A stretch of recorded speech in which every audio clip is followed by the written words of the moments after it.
شروع اللہ کا نام لے کر جو بڑا مہربان نہایت رحم والا ہے۔ یاسین، قسم ہے قرآن کی جو حکمت سے بھرا ہوا ہے۔ اے محمد صلی اللہ علیہ وآلہ وسلم، بے شک تم پیغمبروں میں سے ہو، سیدھے رستے پر ہو۔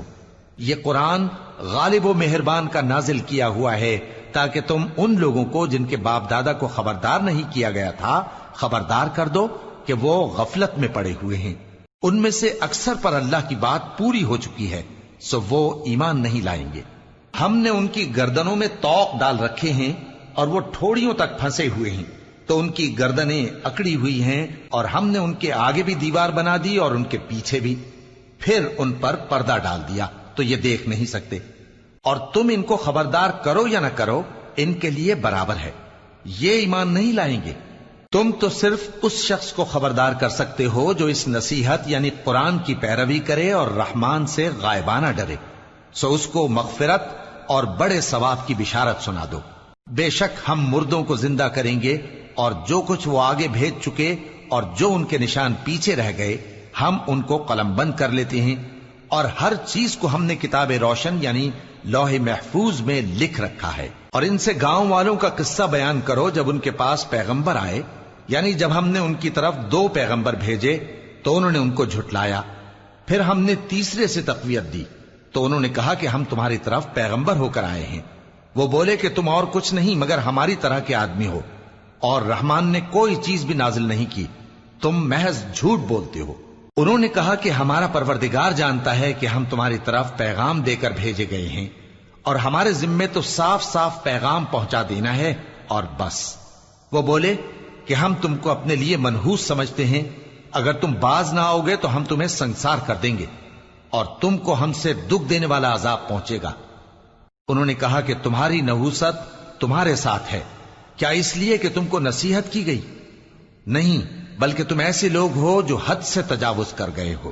اور شہر کے پرلے کنارے سے ایک آدمی دوڑتا ہوا آیا، کہنے لگا کہ اے میری قوم، پیغمبروں کے پیچھے چلو، ایسوں کے جو تم سے صلہ نہیں مانگتے اور وہ سیدھے رستے پر ہیں۔ اور میں کیوں اس ذات کی پرستش نہ کروں جس نے مجھے پیدا کیا اور اسی کی طرف تم کو لوٹ کر جانا ہے؟ کیا میں اس کو چھوڑ کر اوروں کو معبود بناؤں کہ اگر رحمان مجھے نقصان پہنچانا چاہے تو ان کی سفارش مجھے کچھ بھی فائدہ نہ دے سکے اور نہ وہ مجھے چھڑا ہی سکیں؟ تب تو میں کھلی گمراہی میں پڑ گیا۔ میں تو تمہارے پروردگار پر ایمان لایا ہوں، سو میری بات سن رکھو۔ حکم ہوا کہ بہشت میں داخل ہو جا۔ بولا کاش میری قوم کو پتا چل جائے کہ میرے رب نے مجھے بخش دیا اور مجھے عزت والوں میں شامل کیا، اور ہم نے اس کے بعد اس کی قوم پر کوئی لشکر نہیں اتارا اور نہ ہم اتارنے والے تھے۔ وہ تو صرف ایک چنگھاڑ تھی، سو وہ اس سے ناگہاں بجھ کر رہ گئے۔ بندوں پر افسوس کہ ان کے پاس جب کوئی پیغمبر آتا تو وہ اس سے تمسخر ضرور کرتے۔ کیا انہوں نے نہیں دیکھا کہ ہم نے ان سے پہلے بہت سے لوگوں کو ہلاک کر دیا تھا؟ اب وہ ان کی طرف لوٹ کر نہیں آئیں گے، اور سب کے سب ہمارے روبرو حاضر کیے جائیں گے۔ اور ایک نشانی ان کے لیے زمین مردہ ہے کہ ہم نے اس کو زندہ کیا اور اس میں سے اناج اگایا، پھر یہ اس میں سے کھاتے ہیں، اور اس میں کھجوروں اور انگوروں کے باغ پیدا کیے اور اس میں چشمے جاری کر دیے تاکہ یہ ان باغوں کے پھل کھائیں، اور ان کے ہاتھوں نے تو ان کو نہیں بنایا، تو پھر کیا یہ شکر نہیں کرتے؟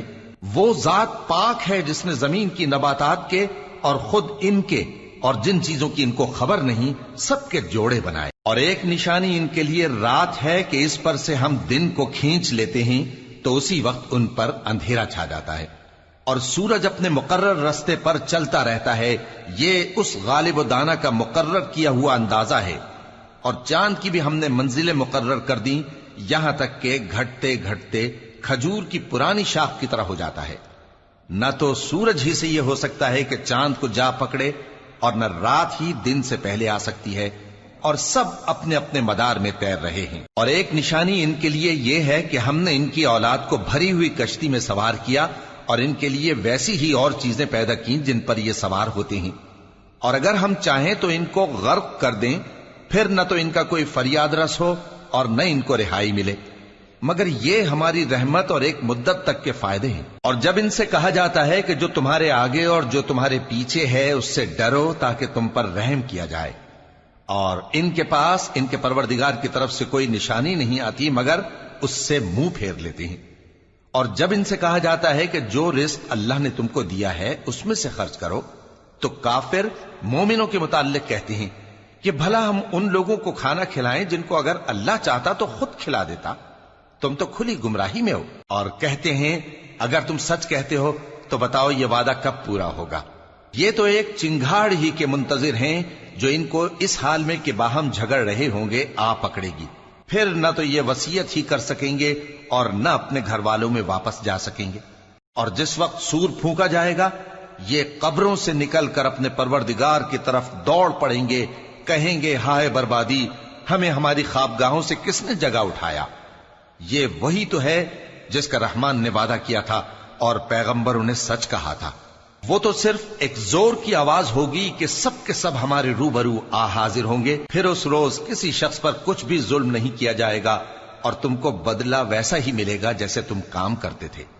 اہل جنت اس روز عیش و نشاط کے مشغلے میں خوش ہوں گے، وہ بھی اور ان کی بیویاں بھی سایوں میں تختوں پر تکیے لگائے بیٹھے ہوں گے، وہاں ان کے لیے میوے ہوں گے اور جو وہ منگوائیں گے ان کو ملے گا۔ ان کو پروردگار مہربان کی طرف سے سلام کہا جائے گا، اور وہ فرمائے گا کہ گناہ گارو تم آج الگ ہو جاؤ۔ اے آدم کی اولاد، کیا میں نے تم سے کہہ نہیں دیا تھا کہ شیطان کو نہ پوجنا، وہ تمہارا کھلا دشمن ہے، اور یہ کہ میری ہی عبادت کرنا یہی سیدھا رستہ ہے؟ اور اس نے تم میں سے بہت سی خلقت کو گمراہ کر دیا تھا، تو کیا تم سمجھتے نہیں تھے؟ یہی وہ جہنم ہے جس کے تمہیں دھمکی دی جاتی تھی، جو تم کفر کرتے رہے ہو اس کے بدلے آج اس میں داخل ہو جاؤ۔ آج ہم ان کے منہوں پر مہر لگا دیں گے اور جو کچھ یہ کرتے رہے تھے ان کے ہاتھ ہم سے بیان کر دیں گے اور ان کے پاؤں اس کی گواہی دیں گے، اور اگر ہم چاہیں تو ان کی آنکھوں کو مٹا کر اندھا کر دیں، پھر یہ رستے کو دوڑیں تو کہاں سے دیکھ سکیں گے؟ اور اگر ہم چاہیں تو ان کی جگہ پر ان کی صورتیں بدل دیں، پھر وہاں سے وہ نہ آگے جا سکیں اور نہ پیچھے لوٹ سکیں۔ اور جس کو ہم بڑی عمر دیتے ہیں تو اسے تخلیق میں اوندھا دیتے ہیں، یعنی اسے بچپن کی کمزوری والی حالت کی طرف لوٹا دیتے ہیں۔ تو کیا یہ سمجھتے نہیں؟ اور ہم نے ان کو یعنی اپنے پیغمبر صلی اللہ علیہ وآلہ وسلم کو شعر گوئی نہیں سکھائی، اور نہ وہ ان کو شایع ہی ہے، یہ تو محض نصیحت ہے اور صاف صاف قرآن ہے، تاکہ اس شخص کو جو زندہ ہو خبردار کرے اور کافروں پر بات پوری ہو جائے۔ کیا انہوں نے نہیں دیکھا کہ جو چیزیں ہم نے اپنے ہاتھوں سے بنائیں ان میں سے ہم نے ان کے لیے مویشی پیدا کر دیے اور یہ ان کے مالک ہیں، اور ان کو ان کے قابو میں کر دیا تو کوئی تو ان میں سے ان کی سواری ہے اور کسی کو یہ کھاتے ہیں، اور ان میں ان کے لیے اور فائدے اور پینے کی چیزیں ہیں، تو کیا یہ شکر نہیں کرتے؟ اور انہوں نے اللہ کے سوا اور معبود بنا لیے ہیں کہ شاید ان سے ان کو مدد پہنچے، مگر وہ ان کی مدد کی ہرگز طاقت نہیں رکھتے، اور وہ ان کی فوج بنا کر حاضر کیے جائیں گے تو ان کی باتیں تمہیں غمناک نہ کر دیں۔ یہ جو کچھ چھپاتے اور جو کچھ ظاہر کرتے ہیں ہمیں سب معلوم ہے۔ کیا انسان نے نہیں دیکھا کہ ہم نے اس کو نطفے سے پیدا کیا، پھر وہ تڑاک پڑاک جھگڑنے لگا اور ہمارے بارے میں مثالیں بیان کرنے لگا اور اپنی پیدائش کو بھول گیا، کہنے لگا کہ جب ہڈیاں بوسیدہ ہو جائیں گی تو ان کو کون زندہ کرے گا؟ کہہ دو کہ ان کو وہ زندہ کرے گا جس نے ان کو پہلی بار پیدا کیا تھا، اور وہ ہر طرح کی تخلیق کو جانتا ہے، وہی جس نے تمہارے لیے سبز درخت سے آگ پیدا کی، پھر تم اس کی ٹہنیوں کو رگڑ کر ان سے آگ نکالتے ہو۔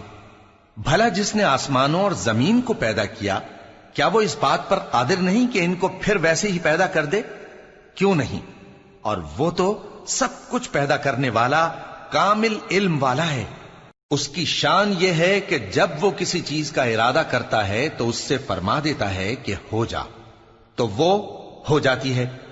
وہ ذات پاک ہے جس کے ہاتھ میں ہر چیز کی حکومت ہے، اور اسی کی طرف تم کو لوٹ کر جانا ہے۔